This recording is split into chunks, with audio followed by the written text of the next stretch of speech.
dhammaantiin waxaan idinku salaamayaa salaamta islaamka. Assalaamu calaykum waraxmatullaahi wabarakaatu.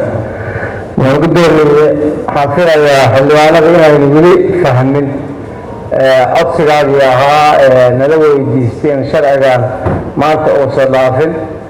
marka hadal badan baan sidaadaynahay in lagu soo darin lama ogaan karo, waa wax iska cad oo qof walba suge. marka inaan baahida nagula dilin oo waxaa fiican muxuu ahaa sharcigan gacanta u taagin sida ugu habboon saas waaye. walaawisiir iyo guddiga sharafta leh si aad la socotiinba waxaa jiray sharci hore oo kalluumaysi ah oo 2014 baarlamaankii oo ansixiyey. sharcigii hore waxay ahayd inaad ku keentiin waxay iska waafaqsan yihiin ma sharcigana nasaqayo kii hore inaan ogaano ayaa aada u fiicnayd. weliba ma aha wasaaradda kalluumaysiga keliya, wasaaradaha oo dhan markay sharci soo gudbinayeen ama baarlamaanka sharci loo soo gudbinayo shuruucdii hore oo haddii ay jirto shuruuc hore oo la ansixiyey oo aan dhaqangal noqon in lagu soo lifaaqo si muxuu ahay tusaalaan lagu qaadan. intaas waa hordhacayga. waxaan rabaa sharcigan guddigii kasoo shaqeeya waa dadaaleen, anigoo dhowr iyo kontomeeyo qodob ayaan kor istaag ku sameeyey. lagama aqrin laakiin konton iyo xoogoo waan aqri, aaday u fiican yihiin. xoogaad siiqatoo toosin ayay u baahan yihiin. baarlamaan kalena waa noogu dambeeya waa aqalka sare la yidhaahdo.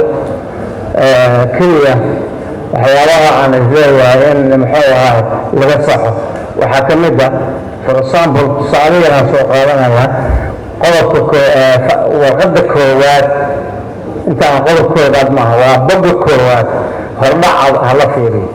hordhaca waxaa ku qoran yahay kiraan waa sharci lagu ilaalinayo maamulka iyo horumarinta kalluumaysiga, kalluun beerista iyo howlaha la xiriira kalluumaysiga waara ee Jamhuuriyadda Federaalka Soomaaliya. xayndaabka gaarsiisan yahay iyo maamulka howlaha kalluumaysiga ee muwaadiniinta ka baxsan jamhuuriyadda. sidoo kale wuxuu sharcigan waajibaad fulin siinayaa dhammaan heshiisyada heer gobol iyo kuwa caalamiga ah. markaas waxay ku dareen guddiga iyo wasaaradda labadaba ay kusoo raaceen iyo wixii kale ee la xiriir sharci luuqad waxaa jirta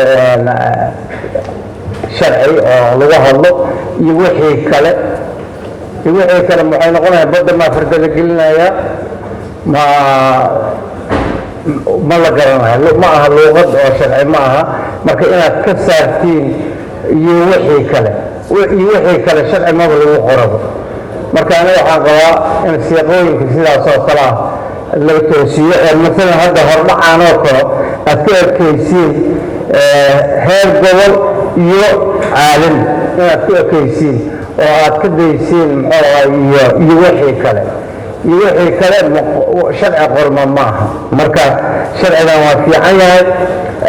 siiqatoosin wax kale u baahan male. guddigina way soo dadaaleen, annagana yaan waqtiga iska qaadin.